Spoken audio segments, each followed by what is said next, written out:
Guys, welcome to my channel. We have discussed already 1 to 30 question. This is test number 1 related to the polity. This is test series of the Vision IAS. My name is Tarun Kumar Gautam. Now we are going to attempt the question number 31. Okay. Consider the following pairs. A constitutional provision is there and country adopted from. Means the constitution part is taken from which country? This question is regarding. First question is fundamental rights. Fundamental rights is taken from the USA, not France. That's the first question, right? Wrong. And second, directive principal state policy, DPSP. DPSP is related to the island, is right. And cabinet form of the government is Britain, is right. So second and third is right. The answer is A. Cabinet form of the government is parliamentary form of the India is taken from the Britain. Directive principal state policy is taken from the Ireland. Fundamental rights is taken from US. Okay. Question number next चलते हैं. Question number चलते हैं 32 पर. With reference the state election commission is important topic. It has been empowered to conduct election of the panchayat through 73 constitutional amendment is right. State election commission is conducting the election of two panchayat तो 73 amendment and urban. अगर हम पंचायत की बात करते हैं पंचायत तो 73 और urban की बात करें तो 74 और मतलब म्यूनसिपाल्टीज़ करें तो 74 और पंचायत की बात करें तो 73 अमेंडमेंट. तो first is answer is right. Second part पढ़ते हैं. The function of the delimitation reservation and rotation of the panchayat seat is visited in the state election commission. Is it also right? Function of delimitations reservations means how many seat will allocate in the state is divided into the part in the constituency and there is some seat will be reserved. This is called reservation and rotation of the panchayat. This is a function is under the state election commission. That's right. Second is right. State election commission submitted annual report to the election commission of the India to the government. Wrong. It may be there is at present there is no clear cut provision regarding of the submission of the report, but they can, है ना, they can, but it's not a mandatory. That's why 1 and 2 is right. Option is A. Okay, question number 33. Question number 33. The question number 33. This is commission and bodies and fall under the. Which bodies fall under the which ministry? This question regarding 33. First is National Commission of Minorities is regarding to Ministry of Social Justice and Empowerment. Wrong. 100% is wrong. It should be under the minorities affair. It should be minorities affair. Why it should be the social justice and empowerment? That's the first is right. So first is wrong. Second is the National Commission of the Women's is under the Women's Ministry of Women's and Child Department is right. Third is National Commission ST is Ministry of the Tribal Affairs, right. 2 and 3 is right. That is option C. It is simple question. Question number 34. With reference of the Finance Commission. Finance Commission means Article 280. Finance Commission Article 280. What is a Finance Commission? Finance Commission constituted by the President every 5 years. Okay. पढ़ते हैं पहला. It is a quasi judiciary body. Is it right? Why it is a quasi judiciary body? Because all power of civil court under the code of the civil procedure in the matter of the enforcing attending of any public recourse of any court means the civil power come under the Finance Commission. That's why it's called quasi judiciary body. That first is right. The member hold 5 and 65 age of this. Wrong. There is no such type of provision. Finance Commission consists of the chairman plus 4 other member. Chairman होते हैं 4 other mandate is appointed by the president. President by president.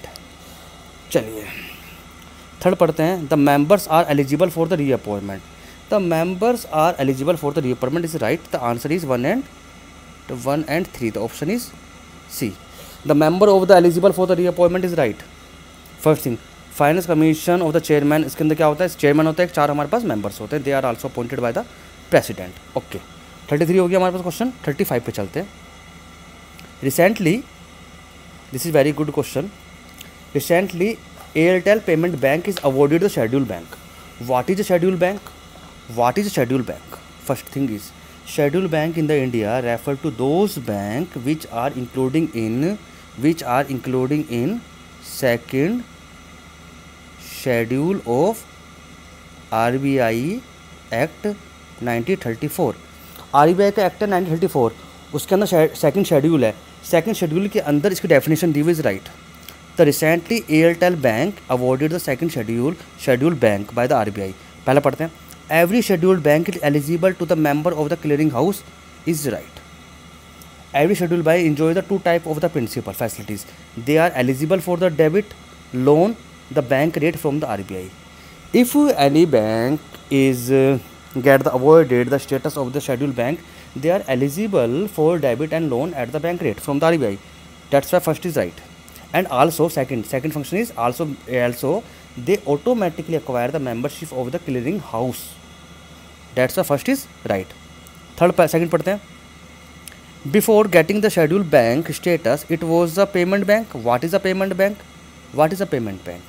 Payment bank can provide debit card is right, but can't be provide credit card, loan.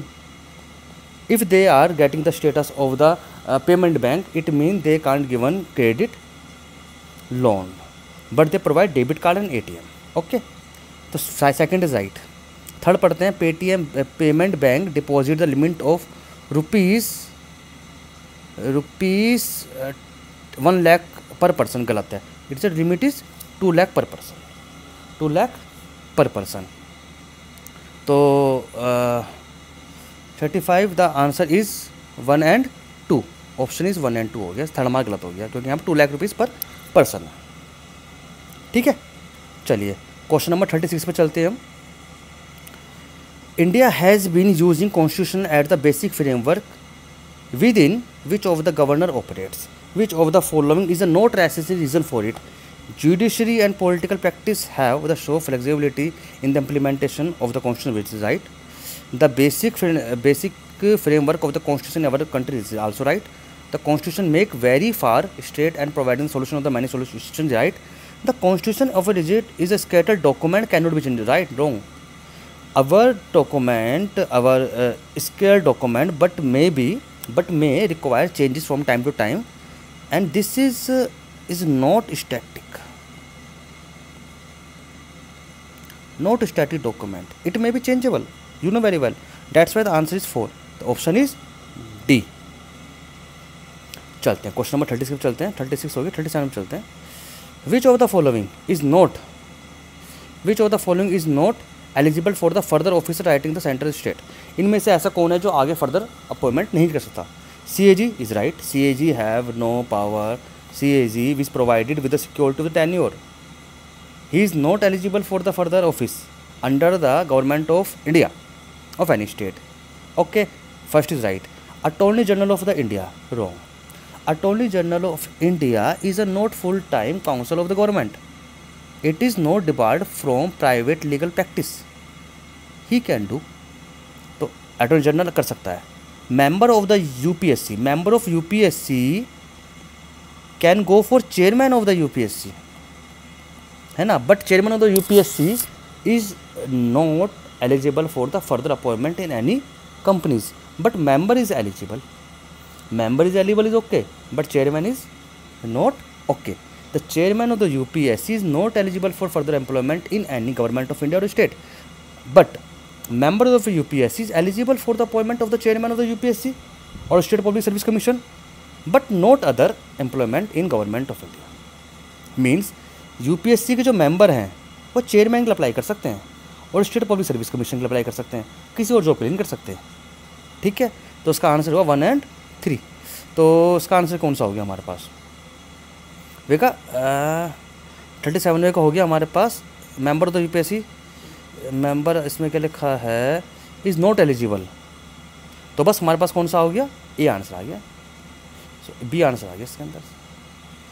ठीक है, जो उनमें से eligible नहीं है। तो 37 का आंसर आ गया। समझ में आ गया क्वेश्चन वाला? 37 38 चलते हैं।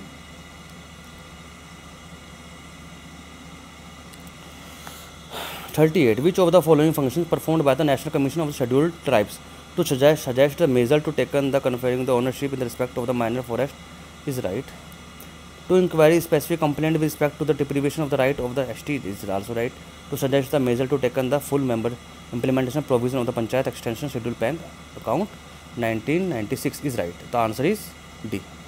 सिंपल क्वेश्चन है ये, क्वेश्चन पहले भी आ चुका है, ऑलरेडी पूछ चुके हैं। चलिए question number 39 is the right against exploitation in the constitution of India. पढ़ते हैं।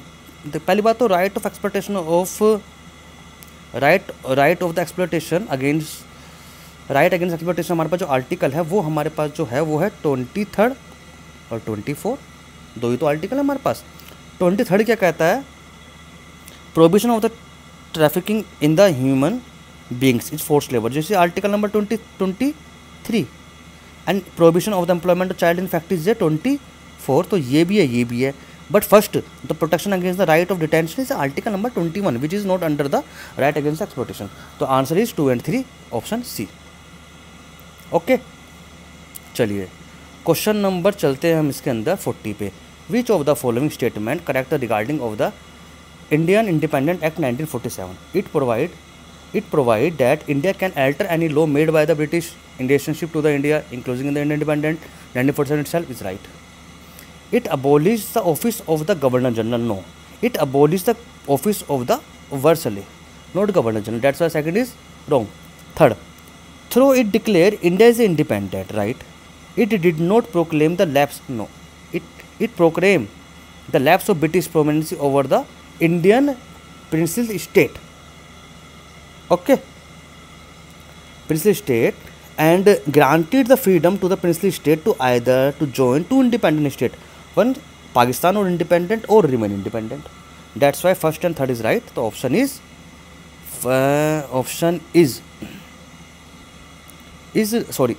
wrong हुआ ना ये। तो आंसर इज क्या होगा इसका आंसर? फर्स्ट हुआ, क्योंकि नोट ही नहीं आएगा, प्रोक्लेम है। चलिए क्वेश्चन नंबर चलते हैं हम 40 हो गया, 41 पे चलते हैं। If a foreign territory become the part of the India, then the power to specify the people of the foreign territory shall be citizen of India. They visit under the 100% union government of India. तो answer is C. Question number 42 which of the following statement regarding the article number 17 is abolish untouchability. Okay, it is a abolish untouchability and it is a practice in any form. 42 is right. Untouchability has defined in article 14. No, untouchability is not defined by the constitution. What is the meaning of what is the meaning of untouchability is not defined by the constitution, but various court judgment has expanding its meaning. That's why second is wrong. Third, it is available only against the state. No, it is available also private indivisible. Third is also wrong. It is implemented by the Protection of the Civil Rights Act 1955. Is it right? First and four answer है इसका B. ठीक है चलिए अब चलते हैं हम इसके अंदर से।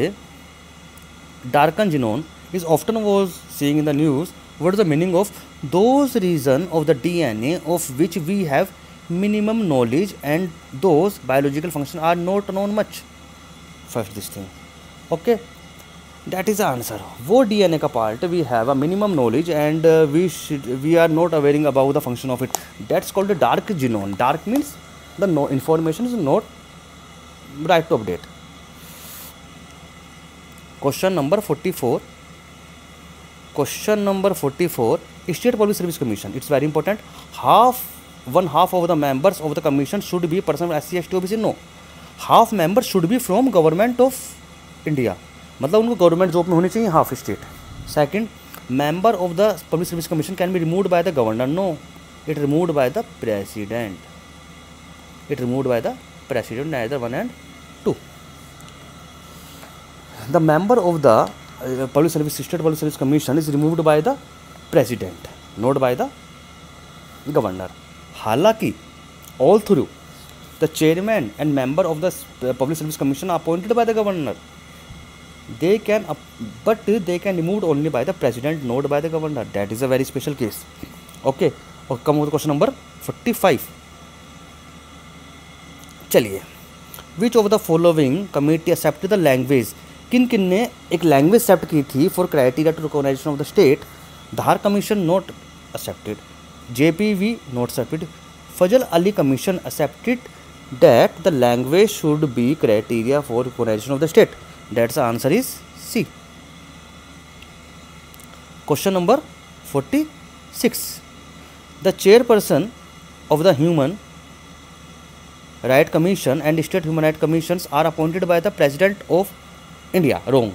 I told you already, the chairman of the National Human Rights Commission by President, but State Republic Commission is appointed by the Governor.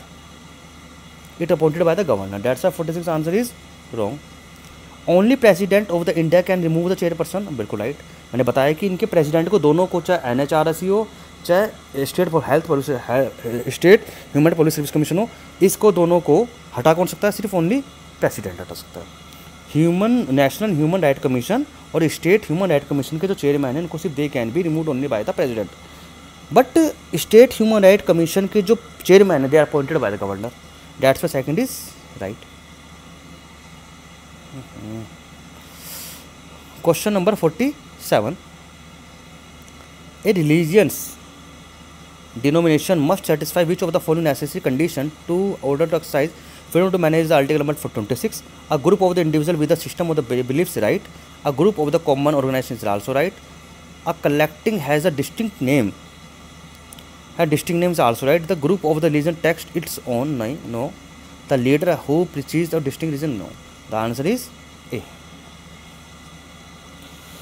47 हो गया. 48 पे चलते हैं. Which of the following is the fundamental duties under the part of the fourth A, and this fundamental duties is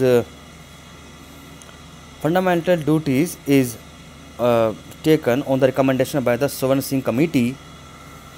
okay, समिति committee. First पढ़ते हैं. To develop the scientific temper and humanism is right. ये तो सही है. To increase the participation of the work and the management industry, it is a DPSP. To pay the tax to cast the votes, ये भी नहीं है, ये भी नहीं है. Answer is only one. पढ़ना इसको सिंपल सा है, पढ़ लेना इसको एक बार. Question number 49. Which of the following elements for the part of the basic structure of the constitution. I already told you the doctrine of the basic structures of the constitution was laid by the supreme court in the case of the Keshavananda Bharti case 1973. Based on the various judgement of the court, the following are some criteria including the basic structure. It's mean that this part is can't be amend only because this is a basic structure of the constitution, they can't be amended. Okay, like a secular character of the constitution is right. Separation of the power between the legislature and executive is right. Social state right. Principle of the reasonableness ये right. 1 2 3 4 ये हमारे सारे के सारे हमारे पास 1 2 नहीं, इसके अंदर होगा 3. थर्ड गलत है. थर्ड भी वैसे सही है. इसके अंदर तो 49 का D है ना. इसके अंदर जो है ना सोशलिस्ट स्टेट इज रॉन्ग. ये रॉन्ग है, ये रॉन्ग है. तो 1 2 3 D है. इसका आंसर क्या होगा? D. Socialist state is not under the structural. Secular character of the constitution is right, पर लेकिन socialist state is not a basic part. 50 पे चलते हैं. Which of the following are the common both interest group which is called pressure group. Pressure group like group होते हैं जो pressure बनाते हैं गवर्नमेंट पे for take their decision and change their decisions. And people movements means जो agitation जो लोग peoples करते हैं. Both attempt to influence the politics without directive part in the electoral competition. बिल्कुल सही है. They are both are influencing the politics without directly taking the part of the election. Both have the loose organisation. No, loose organisation may be regarding to the interest group, but the people movements is not generally loose organization. That's why the people movements where the decision making is a informal influence. Wrong. Both are largely dependent on the spontaneously and mass participation. It can't be say one only one is answer, 50 का answer है। We have completed 50 question and do it fastly. इसे करो, फिर हम इसका आगे के 20 question करीब करते हैं। Okay, thank you for the watching.